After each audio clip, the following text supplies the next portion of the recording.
ದರ್ಶನ್ ಜಾಮೀನು ಅರ್ಜಿ ಸುಪ್ರೀಂ ಕೋರ್ಟ್ನಲ್ಲಿ ನಡೆದಿದೆ.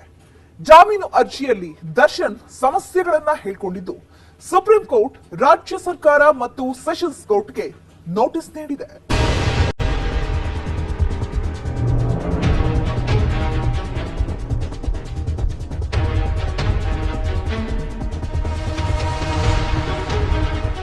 ಬರೋಬ್ಬರಿ 8.5 ತಿಂಗಳಾಗಿದೆ. ರೇಣುಕಾಸ್ವಾಮಿ ಕೊಲೆ ಕೇಸಲ್ಲಿ 2ನೇ ಬಾರಿ ದರ್ಶನ್ ಜೈಲು ಸೇರಿ 8.5 ತಿಂಗಳಾಗಿದ್ದು ಹೊರಗೆ ಬರೋಕೆ ಸಾಕಷ್ಟು ಪ್ರಯತ್ನ ನಡೆಸ್ತಾ ಇದ್ದಾರೆ. ಜೈಲಲ್ಲಿ ಮೊದಲಿದ್ದಷ್ಟು ಸೌಲಭ್ಯಗಳು ಸಿಗದೇ ಇರೋ ಕಾರಣದಿಂದ ವಿಲವಿಲ ಒದ್ದಾಡ್ತಾ ಇದ್ದಾರೆ. ಇದ್ರೆ ನೆಮ್ಮದಿಯಾಗಿರ್ಬೇಕು ಅಂತ ಡೈಲಾಗ್ ಹೊಡಿತಿದ್ದ ದರ್ಶನ್ ಲೈಫಲ್ಲೇ ನೆಮ್ಮದಿ ಇಲ್ಲದೆ ಇರೋ ಹಾಗೆ ಆಗಿದೆ. ಪರಪ್ಪನ ಅಗ್ರಹಾರದಲ್ಲಿ ಒದ್ದಾಡ್ತಾ ಇರೋ ದರ್ಶನ್ ಯಾವಾಗ ಹೊರಗೆ ಹೋಗ್ತೀನೋ, ಯಾವಾಗ ಎಲ್ಲರ ತರ ಬದುಕ್ತೀನೋ ಅಂತ ಮನಸ್ಸೊಳಗೆ ನೊಂದುಕೊಳ್ತಾ ಇದ್ದಾರೆ. ಹೇಗಾದ್ರೂ ಮಾಡಿ ಜೈಲಿನಿಂದ ಹೊರಗೆ ಬರಲೇಬೇಕು ಅಂತ ಈಗ ಡಿಸೈಡ್ ಮಾಡಿಕೊಂಡಿದ್ದಾರೆ. ಆದ್ದರಿಂದ ಜಾಮೀನು ಕೊಡಿ ಸ್ವಾಮಿ ಅಂತ ಅರ್ಜಿ ಸಲ್ಲಿಸಿಬಿಟ್ಟಿದ್ದಾರೆ. ಆ ಜಾಮೀನು ಅರ್ಜಿಯಲ್ಲಿ ತಮಗೆ ಆಗ್ತಿರೋ ಕಷ್ಟಗಳ ಅಸ್ತ್ರವನ್ನೂ ಪ್ರಯೋಗ ಮಾಡಿದ್ದಾರೆ. ಆದರೆ ಅಲ್ಲೂ ನಿರಾಸೆಯಾಗಿದೆ.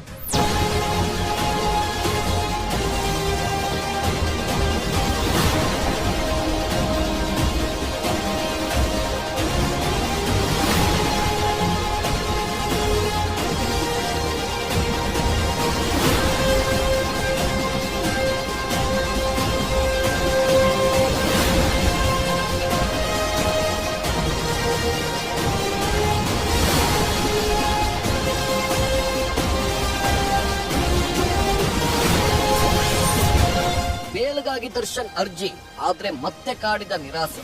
ರೇಣುಕಾಸ್ವಾಮಿ ಕೊಲೆ ಕೇಸಲ್ಲಿ ಜೈಲಲ್ಲಿರೋ ದರ್ಶನ್ ಪ್ರತಿದಿನವೂ ನರಕ ನೋಡ್ತಾ ಇದ್ದಾರೆ. ಅವರನ್ನ ರೇಣುಕಾಸ್ವಾಮಿಯನ್ನ ಕೊಂದ ಪಶ್ಚಾತ್ತಾಪ ಕಾಡುತ್ತಿದೆ. ಜೈಲಲ್ಲೂ ಕೂಡ ಕನಿಷ್ಠ ಸೌಲಭ್ಯಗಳು ಇಲ್ಲದೆ ಇರೋದು ದರ್ಶನ್ ಜೈಲು ಲೈಫ್ ಅನ್ನೇ ಹೈರಾಣು ಮಾಡಿಸಿದೆ. ಜೈಲಲ್ಲಿ ಕನಿಷ್ಠ ಸೌಲಭ್ಯಗಳಿಲ್ಲ ಅನ್ನೋ ವಿಚಾರದ ಜೊತೆಗೆ ಇನ್ನೂ ಹಲವು ವಿಚಾರಗಳನ್ನ ಪ್ರಸ್ತಾಪ ಮಾಡಿ ಸುಪ್ರೀಂ ಕೋರ್ಟ್ಗೆ ಜಾಮೀನಿಗೆ ಅರ್ಜಿ ಸಲ್ಲಿಕೆ ಮಾಡಿದ್ದರು ದರ್ಶನ್ ಪರ ವಕೀಲರು. ಆ ಅರ್ಜಿಯ ವಿಚಾರಣೆ ಭಾನುವಾರ ನಡೆದಿದ್ದು ದರ್ಶನ್ ಪರವಾಗಿ ಹಿರಿಯ ವಕೀಲ ಮುಕುಲ್ ರೋಹಟಗಿ ವಾದ ಮಂಡನೆ ಮಾಡಿದ್ರು.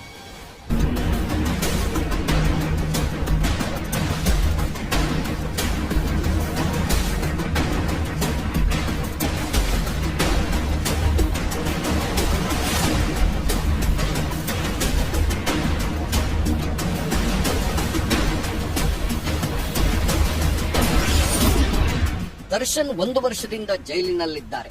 ದರ್ಶನ್ಗೆ 5 ಸ್ಟಾರ್ ಟ್ರೀಟ್ಮೆಂಟ್ ಕೊಡಬೇಡಿ ಎಂದಿದ್ದೀರಿ.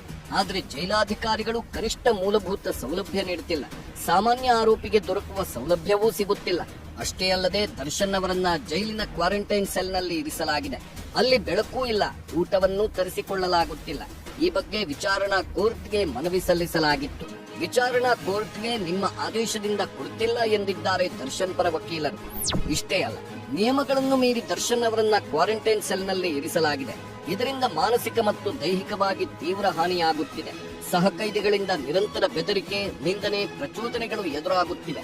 ಜೈಲಿನ ಒಳಗಿನ ಸಮಸ್ಯೆ ಮತ್ತಷ್ಟು ಬಿಗಡಾಯಿಸಿದೆ ಅಂತ ದರ್ಶನ್ ನೋವು ತೋಡಿಕೊಂಡಿದ್ದಾರೆ. ಇದರ ಜೊತೆಗೆ ಇತರ ಕೈದಿಗಳಿಗೆ ಹೋಲಿಸಿದ್ರೆ ತಮಗೆ ತಾರತಮ್ಯ ಮಾಡಲಾಗುತ್ತಿದೆ ಎಂದು ಆರೋಪಿಸಿರುವ ಅವರು ಕುಟುಂಬಸ್ಥರ ಭೇಟಿಗೆ ಸಮಾನ ಸಮಯ ನೀಡುತ್ತಿಲ್ಲ ಹಾಗೂ ಹೊರಗಿನಿಂದ ಆಹಾರ, ಬಟ್ಟೆ ಮತ್ತು ಹಾಸಿಗೆ ಪಡೆಯಲು ಅವಕಾಶ ನೀಡುತ್ತಿಲ್ಲ ಎಂದು ಅಸಮಾಧಾನ ವ್ಯಕ್ತಪಡಿಸಿದ್ದಾರೆ. ತೀವ್ರ ಬೆನ್ನು ನೋವಿನಿಂದ ಬಳಲುತ್ತಿದ್ದರೂ ಕೇವಲ 2-3 ಬಾರಿ ಮಾತ್ರ ಫಿಸಿಯೋಥೆರಪಿ ಮಾಡಲಾಗಿದೆ ಅಂತಲೂ ಅರ್ಜಿಯಲ್ಲಿ ಉಲ್ಲೇಖಿಸಿದ್ದಾರೆ ದರ್ಶನ್ ಪರ ವಕೀಲರು. ತನಿಖೆ ವಿಚಾರಣೆ ವಿಳಂಬ, ದರ್ಶನ್ ವಕೀಲರ ಆಕ್ಷೇಪ. ರೇಣುಕಾಸ್ವಾಮಿ ಕೊಲೆ ಕೇಸ್ನ ತನಿಖೆ ಮತ್ತು ಸಾಕ್ಷ್ಯ ವಿಚಾರಣೆಯ ವಿಳಂಬವಾಗ್ತಿದೆ ಅಂತಾನು ದರ್ಶನ್ ಪರ ವಕೀಲರು ಅರ್ಜಿಯಲ್ಲಿ ಉಲ್ಲೇಖಿಸಿದ್ದಾರೆ. ದೋಷಾರೋಪ ಪಟ್ಟಿಯಲ್ಲಿ 262 ಸಾಕ್ಷಿಗಳ ವಿಚಾರಣೆ ನಡೆಸಬೇಕೆಂದು ಉಲ್ಲೇಖಿಸಲಾಗಿದೆ. ಆದರೆ ಕಳೆದ 8 ತಿಂಗಳಿಂದ ಕೇವಲ 10 ಸಾಕ್ಷಿಗಳ ವಿಚಾರಣೆ ಮಾತ್ರ ನಡೆದಿದೆ. ಸದ್ಯಕ್ಕೆ ಈ ಪ್ರಕ್ರಿಯೆ ಮುಗಿಯುವ ಲಕ್ಷಣಗಳಿಲ್ಲ. ಇಷ್ಟು ದೀರ್ಘಕಾಲ ವಿಚಾರಣಾಧೀನ ಕೈದಿಯಾಗಿರಿಸುವುದು ವೃತ್ತಿ ನಡೆಸುವ ಮೂಲಭೂತ ಹಕ್ಕಿನ ಹರಣವಾಗುತ್ತದೆ ಎಂದು ವಾದಿಸಿ ಜಾಮೀನು ನೀಡುವಂತೆ ಮನವಿ ಮಾಡಿದ್ದಾರೆ.